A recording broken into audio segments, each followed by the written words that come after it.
سورہ رعد کی آیت نمبر 38 سورہ رعد کا چھٹا اور آخری رکوع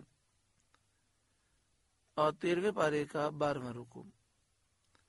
اللہ رب العالمین نے ارشاد فرمایا وَلَقَدْ أَرْسَلْنَا رُسُلًا مِّن قَبْلِكَ، اور بے شک ہم نے آپ سے پہلے رسول بھیجے، وَجَعَلْنَا لَهُمْ أَزْوَاجًا وَذُرِّيَّةً، اور ان کے لیے بیویاں اور بچے کیے۔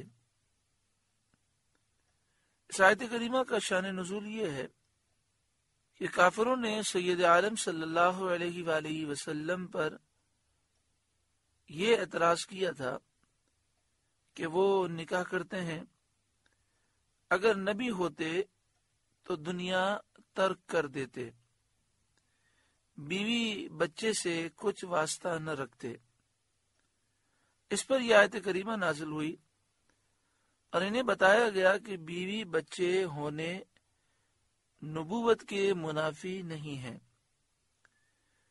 یعنی یہ سوچ کہ نبی بیوی بچوں سے تعلق نہیں رکھتے، یہ سوچ بالکل غلط ہے۔ لہذا یہ اعتراض محض بیجا اور بیکار ہے، اور پہلے جو رسول آ چکے ہیں وہ بھی نکاح کرتے تھے، ان کے بھی بیویاں اور بچے تھے۔ یہاں پر ایک بات ضمناً خیال کیجئے گا کہ آج لوگ دین سے دور کیوں ہیں۔ ان کی سوچ یہ ہے کہ اگر ہم دین میں گئے تو ہمیں سب کچھ چھوڑنا ہوگا، ہم اچھا لباس نہیں پہن سکیں گے، کیونکہ دیندار آدمی اسے دنیا سے کیا لینا دینا۔ تو اس بات کو سمجھ لیں کہ دین پر عمل کرنا انتہائی آسان ہے، صرف حرام سے بچنا ہے، گناہ سے بچنا ہے، فرائض واجبات سنتیں مؤکدہ کی پابندی کرنی ہے۔ اس کے علاوہ جتنے نوافل ہو سکیں، جتنے مستحبات پر عمل کر سکیں، جتنے وظیفے پڑھ سکیں، سبحان اللہ۔ اللہ تعالیٰ کی عطا سے حلال موجود ہے اور اس سے اچھا لباس پہن سکتے ہیں، اچھا کھا سکتے ہیں، اچھے مکان میں رہ سکتے ہیں، اچھی سواری استعمال کر سکتے ہیں، تو ایسا شخص دیندار ہے، اس میں کوئی حرج نہیں ہے۔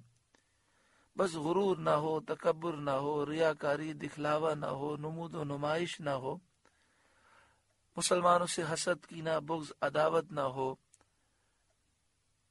دنیا اور مال کی ہوس ہرس لالچ اور محبت نہ ہو۔ تو جب آپ نے یہ سمجھ لیا تو یہ بھی سمجھ لیں کہ بعض لوگ دیندار لوگوں سے اس لیے بھی دور ہو جاتے ہیں، کہتے ہیں یہ کیسے دیندار ہیں، کاروبار کرتے ہیں، یہ کیسے دیندار ہیں، اچھے مکان میں رہتے ہیں۔ تو دیندار ہونے کا یہ مطلب نہیں ہے کہ انسان دنیا کو چھوڑ دے۔ دیندار ہونے کا مطلب یہ ہے کہ دنیا اور مال کی ہوس ہرس لالچ محبت دل میں نہ ہو، اور شریعت کی پابندی کرے، دنیا کی خاطر اللہ کو ناراض نہ کرے، گناہ نہ کرے۔ آگے شاد فرمایا وَمَا كَانَ لِرَسُولٍ أَن يَأْتِيَ بِآيَةٍ إِلَّا بِإِذْنِ اللَّهِ، اور کسی رسول کا کام نہیں کہ کوئی نشانی لے آئے مگر اللہ کے حکم سے، یعنی رسول جو بھی معجزہ دکھاتے ہیں وہ اللہ کے حکم سے دکھاتے ہیں۔ لِكُلِّ أَجَلٍ کتاب، ہر وعدے کی ایک لکھت ہے، ہر وعدے کا ایک وقت مقرر ہے،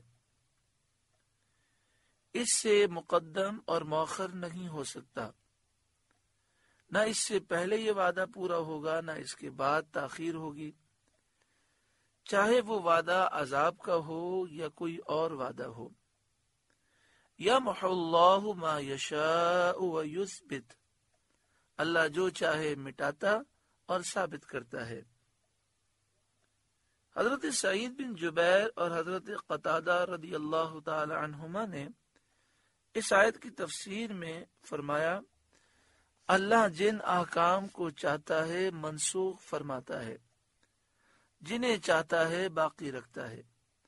جیسے اسلام کی ابتدا میں بہت سے احکام دیے گئے، بہت سے حکم بیان کیے گئے، پھر وہ منسوخ ہو گئے، نئے حکم آ گئے، اور بہت سے حکم شروع سے لے کر آخر تک قائم رہے۔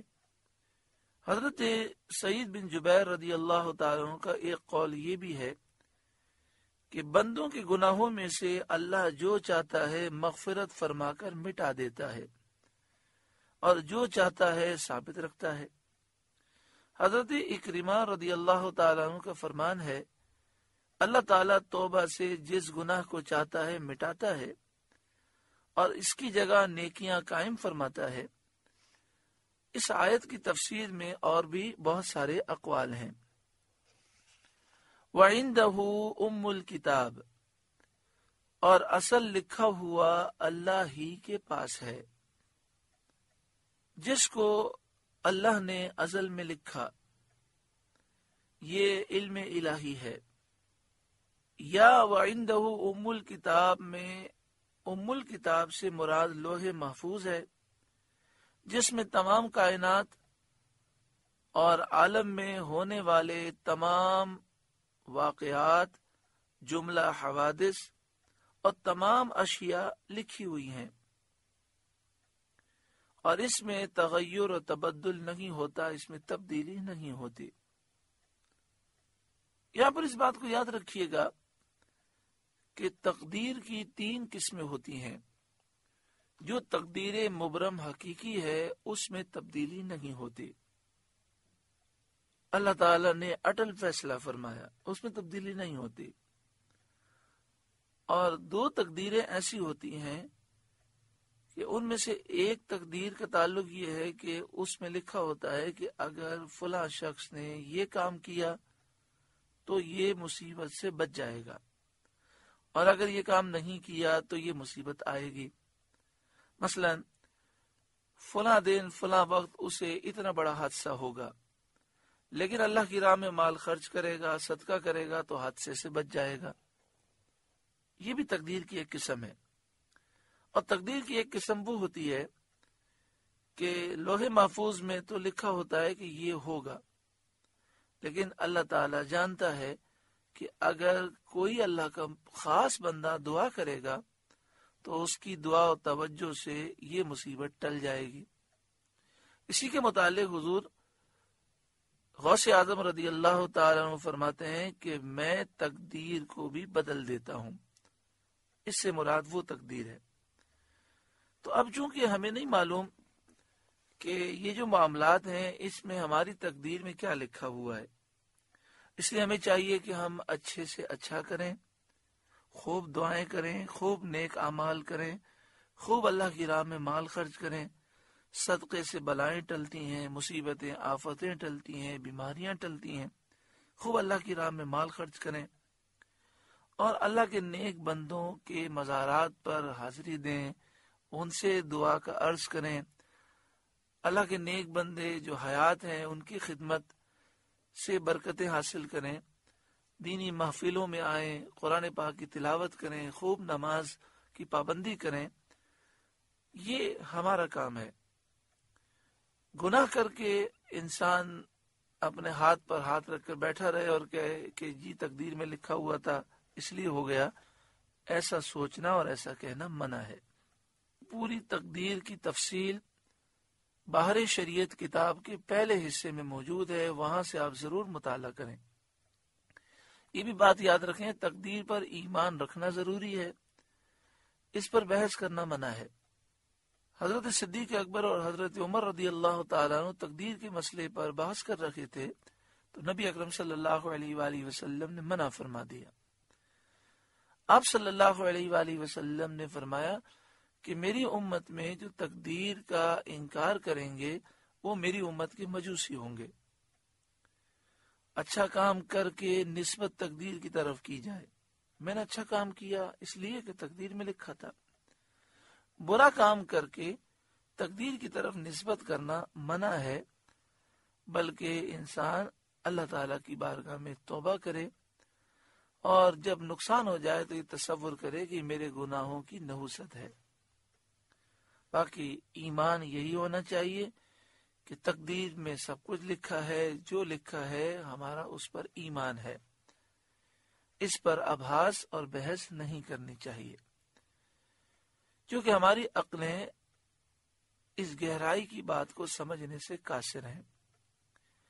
وَإِمَّا نُرِيَنَّكَ بَعْدَ الَّذِي نَعِدُهُمْ، اور اگر ہم آپ کو دکھا دیں کوئی وعدہ جو انہیں دیا جاتا ہے، یعنی اے محبوب صلی اللہ علیہ وآلہ وسلم، ہم نے کافروں کو جو عذاب کا وعدہ دیا ہے وہ عذاب آپ کی ظاہری حیات میں کافروں پر آ جائے، او نتوفینک، یا پہلے ہی ہم آپ کو اپنے پاس بلائیں، یعنی آپ کا وصال ہو جائے اور عذاب آنے سے پہلے ہی آپ دنیا سے تشریف لے جائیں، فَإِنَّمَا عَلَيْكَ الْبَلَاغُ، تو بہرحال آپ پر تو صرف پہنچانا ہے، وَعَلَيْنَا الْحِسَابُ، اور حساب لینا ہمارے ذمے، یعنی حساب لینا ہمارے ذمے ہے۔ تو اے محبوب آپ صلی اللہ علیہ وآلہ وسلم کافروں کے اعراض کرنے سے، ان کے جھٹلانے سے، سرکشی کرنے سے آپ رنجیدہ نہ ہوں۔ اولم یرو، کیا انہیں نہیں سوجھتا، کیا انہوں نے نہ دیکھا، کیا وہ اس بات کو سمجھتے نہیں، اَنَّا نَأْتِي الْأَرْضَ نَنْقُصُهَا مِنْ أَطْرَافِهَا، کہ ہم ہر طرف سے ان کی آبادی گھٹاتے آ رہے ہیں اور زمین شرک کی وسعت دم بدم کم کر رہے ہیں۔ اور سید عالم صلی اللہ علیہ وآلہ وسلم کے لیے کفار کے گرد و پیش کی زمینیں یک بعد دیگرے فتح ہوتی چلی جاتی ہیں، اور یہ صریح دلیل ہے کہ اللہ تعالیٰ اپنے حبیب صلی اللہ علیہ وسلم کی مدد فرماتا ہے اور ان کے لشکر کو فتح مند کرتا ہے اور ان کے دین کو غلبہ دیتا ہے۔ یعنی اے محبوب، یہ جو کافر مذاق اڑا رہے ہیں، جھٹلا رہے ہیں، کیا وہ اس پر غور نہیں کرتے کہ کفر کی زمین دن بدن گھٹتی جا رہی ہے؟ مکہ شریف فتح ہوا، حنین فتح ہوا، کئی علاقے فتح ہوتے جا رہے ہیں اور اسلامی سلطنت بڑھتی جا رہی ہے اور کافر بڑی تیزی سے مسلمان ہوتے جا رہے ہیں۔ آج دنیا میں یوں تو 55 سے زائد اسلامی ممالک ہیں اور یوں مسلمانوں کی آباد 150 کروڑ یا 250 کروڑ بتائی جاتی ہے، لیکن یہ بھی ایک حقیقت ہے کہ اس وقت اسلام دنیا کا وہ واحد مذہب ہے جو بڑی تیزی سے پھیل رہا ہے۔ دنیا کی آبادی بڑی کثرت سے اسلام میں کنورٹ ہوتی جا رہی ہے۔ یہود و نصارہ، یورپ کے لوگ، امریکہ کے لوگ پریشان ہیں۔ کوئی تجزیہ کر کے کہہ رہا ہے کہ فلاں یورپ کا ملک 2050 میں مسلمانوں کی وہاں اکثریت ہو جائے گی، کیونکہ پچھلے سال اتنے مسلمان ہو گئے، اس سال اتنے مسلمان ہو گئے۔ حالانکہ بظاہر دیکھا جائے تو مسلمان انتہائی کمزور ہیں، پروپیگنڈا بھی ہے، اسلام کو بدنام کرنے کی کوششیں بھی ہیں۔ یہ سب کیوں ہو رہا ہے؟ یہ سب نبی اکرم صلی اللہ علیہ وآلہ وسلم کی برکتیں ہیں کہ اللہ تعالی اپنے حبیب کی اور ان کے دین کی مدد فرماتا ہے۔ واللہ یحکم لا معقب لحکمہ، اور اللہ حکم فرماتا ہے، اس کا حکم پیچھے ڈالنے والا کوئی نہیں۔ یعنی اللہ تعالیٰ کا حکم نافذ ہے، کسی کی مجال نہیں کہ اس میں تغیر یا تبدیل کر سکے۔ جب وہ اسلام کو غلبہ دینا چاہے اور کفر کو پست کرنا اور ذلیل و رسوا کرنا چاہے تو کس کی تاب و مجال کہ اس کے حکم میں دخل دے سکے۔ وَهُوَ سَرِيعُ الْحِسَابِ، اور اسے حساب لیتے دیر نہیں لگتی۔ وَقَدْ مَكَرَ الَّذِينَ مِنْ قَبْلِهِمْ، اور ان سے پہلے لوگ فریب کر چکے ہیں، یعنی گزری ہوئی امتوں کے کفار اپنے نبیوں کے ساتھ فریب کر چکے ہیں۔ فَلِلَّهِ الْمَكْرُ جَمِيعًا، تو ساری خفیہ تدبیر کا مالک تو اللہ ہی ہے، پھر بغیر اس کی مشیت کے کسی کی کیا چل سکتی ہے؟ اور جب حقیقت یہ ہے تو مخلوق کا کیا اندیشہ؟ یعلم ما تکسب کل نفس، وہ جانتا ہے جو کچھ کوئی جان کمائے۔ ہر ایک کا کسب، ہر ایک کی کمائی اللہ کو معلوم ہے، کون اچھے کام کر رہا ہے، کون برے کام کر رہا ہے۔ اللہ کے نزدیک ہر ایک کی جزا مقرر ہے، سزا اور ثواب ہر ایک کا مقرر ہے۔ وَسَيَعْلَمُ الْكُفَّارُ لِمَنْ عُقْبَى الدَّارِ، اور عنقریب کافر جان لیں گے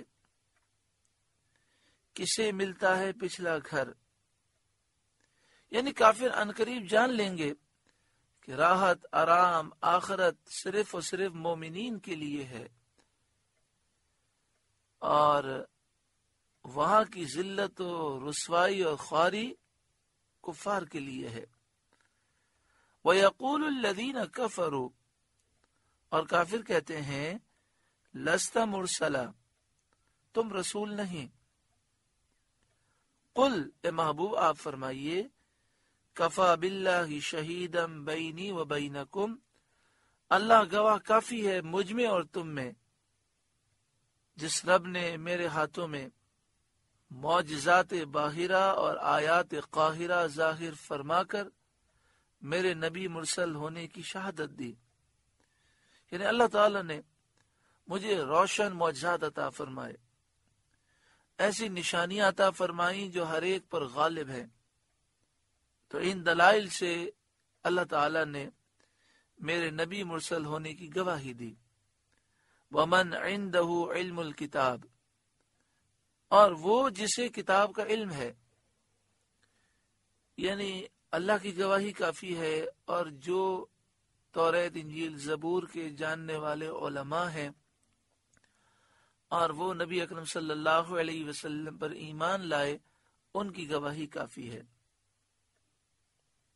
الحمدللہ سورہ رعد کا 6واں رکوع مکمل ہوا، سورہ رعد مکمل ہوئی۔ اللہ تعالیٰ کا ہم شکر ادا کرتے ہیں۔ اللہ رب العالمین اس سورہ مبارکہ کے نور سے ہمارے قلوب کو روشن و منور فرمائے۔ آپ سے گزارش ہے کہ قرآن کے اس پیغام کو آگے پہنچا کر ثواب جاریہ حاصل کریں۔